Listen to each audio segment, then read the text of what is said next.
हर हर महादेव सभी को। आपको और आपके परिवार को छठ पर्व की बहुत बहुत शुभकामनाएं। छठ पूजा के दौरान व्रती नदी या तालाब में कमर तक पानी में खड़े होकर सूर्य को अर्घ्य देते हैं। लेकिन क्या आप जानते हैं कि इसके पीछे की क्या मान्यता है और किसने सबसे पहले इसको शुरू किया था? छठ पर्व की शुरुआत हो चुकी है और इस त्योहार का आज तीसरा दिन है। यह पर्व 4 दिनों तक चलता है। इस दौरान महिलाएं 36 घंटे का निर्जला उपवास रखती हैं। छठ पर्व का व्रत काफ़ी कठिन माना गया है। इस व्रत में सूर्य और छठी मैया की उपासना की विशेष महत्ता है। इस पर्व के तीसरे दिन कमर तक पानी में खड़े होकर सूर्य देव को अर्घ्य दिया जाता है। लेकिन क्या आपको पता है कि व्रती व्रत में कमर तक पानी में क्यों खड़े होकर अर्घ्य देते हैं? आइए जानते हैं। छठ पर्व के दौरान सूर्य देव को कमर तक पानी में खड़े रहकर अर्घ्य देने को लेकर कई मान्यताएं हैं। एक मान्यता यह है कि कार्तिक मास के दौरान श्री हरि जल में निवास करते हैं और सूर्य ग्रहों के देवता माने गए हैं। इस अनुसार नदी या तालाब में कमर तक पानी में खड़े होकर अर्घ्य देने से भगवान विष्णु और सूर्य देवता की पूजा एक साथ हो जाती है।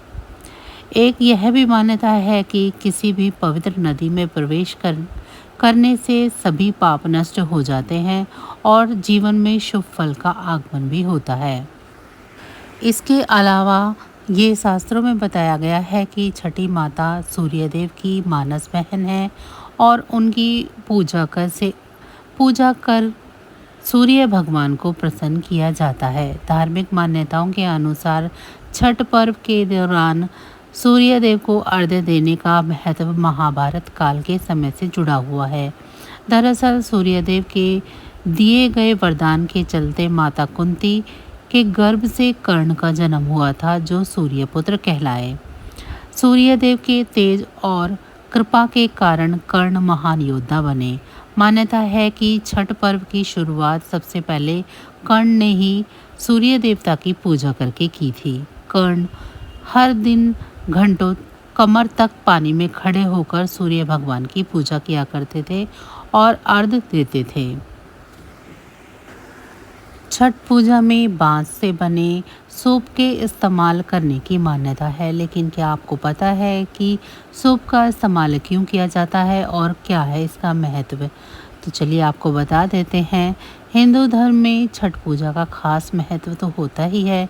यह 3 दिन तक चलने वाला बड़े ही धूमधाम से मनाए जाने वाला पर्व है। इस दौरान पूजा में कई चीज़ों का इस्तेमाल किया जाता है जिनका बेहद खास ही महत्व होता है। छठ के दौरान पूजा में सूप का भी इस्तेमाल किया जाता है। लेकिन क्या आपको पता है कि ये सूप छठ पूजा में इतना महत्व क्यों रखता है? चलिए जानते हैं।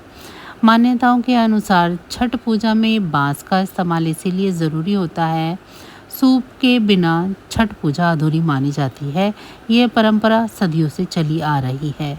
बांस के बने सूप का इस्तेमाल सूर्य देव की पूजा के लिए अर्घ्य देते समय किया जाता है। इसके साथ ही इसका इस्तेमाल छठ में प्रसाद रखने के लिए भी किया जाता है।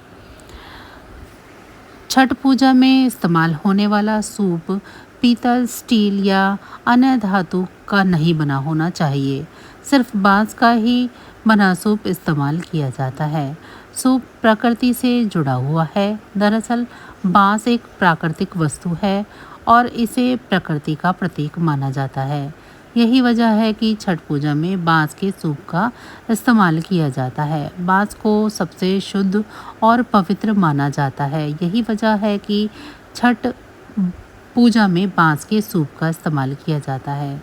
इसके साथ ही सूप को लेकर एक अन्य मान्यता यह भी है कि बांस के सूप को लेकर इसका इस्तेमाल सूर्य देव को प्रसन्न करने के लिए किया जाता है। इससे सूर्य देव प्रसन्न होते हैं और व्रती को मनवांछित फल मिलता है। इस महापर्व की शुरुआत 5 नवंबर को नहाय खाए के साथ शुरू हो चुकी है। इस महापर्व को लेकर बाजारों में जबरदस्त उत्साह है। लोग पूजन सामग्री खरीद रहे हैं। छठ पर्व की तैयारियां पूरे देश में बड़ी धूमधाम के साथ मन रही है और बाजार सज चुके हैं। कार्तिक मास के शुक्ल पक्ष की षष्ठी को मनाए जाने वाले इस 4 दिवसीय पर्व को लेकर लोगों में काफ़ी उत्साह देखने को मिल रहा है। शहरों और कस्बों के बाजारों में छठ पूजा से संबंधित सामग्रियों की दुकानों पर भारी भीड़ उमड़ रही है। सूप, दोरा, गन्ना, केले, नारियल और अन्य पूजा सामग्री जोरों पर बिक रही है। बाजारों में छठ पूजा के अर्घ्य में आवश्यक सामग्री की खरीदारी के लिए खास दुकानें सजाई जाती हैं। व्रती और उनके परिवारजन ये सभी सामग्री लेकर छठ पूजा के लिए अपने घरों और घाटों की तैयारियां में जुट गए हैं। छठ पूजा में सूर्यदेव की उपासना का खास महत्व होता है और इस पूजा के दौरान व्रत करने वाले लोग अपनी श्रद्धा के अनुसार अनेक प्रकार की सामग्रियों का इस्तेमाल करते हैं। छठ पर्व को लेकर बाजारों में इस समय चहल पहल का माहौल है। बाजारों में बिक रही पूजा सामग्री के साथ ही महिला व्रती भी अपने परिवार के साथ सामग्रियों की खरीदारी में लगी हुई हैं। विशेष रूप से बांस से बने सूप और दउरा की खरीदारी का जोर है, जो सूर्य देव को अर्घ्य देने के लिए उपयोग में की जाती है। बता दें, छठ पूजा में विशेष रूप से बांस से बनी वस्तुओं का उपयोग किया जाता है। इनमें सूप और दोरा महत्वपूर्ण भूमिका निभाते हैं, जिनमें व्रती अर्घ्य देने के लिए फलों, ठेकुआ और अन्य प्रसाद सामग्रियों को सजाते हैं। पूजा के समय सूर्यदेव को अर्घ्य देने में बांस के सूप का उपयोग अनिवार्य माना जाता है और इसे पूजा की संपूर्णता का प्रतीक भी माना जाता है। छठ पर्व की विशेषता यह है कि इसमें प्रकृति और सूर्य की उपासना की जाती है, जो मान्यता अनुसार श्रद्धालुओं को सुख, समृद्धि और स्वास्थ्य का आशीर्वाद प्रदान करती है। तो बस आज की जानकारी इतनी ही थी। फिर मिलेंगे हम आपको ऐसे ही किसी अन्य जानकारी के साथ अगली वीडियो में। तब तक अगर आपको मेरी ये जानकारी अच्छी लगी है तो वीडियो को लाइक करें। चैनल को अभी तक सब्सक्राइब नहीं किया है तो चैनल को सब्सक्राइब कर लें। आपको और आपके परिवार को छठ महापर्व की बहुत बहुत शुभकामनाएं।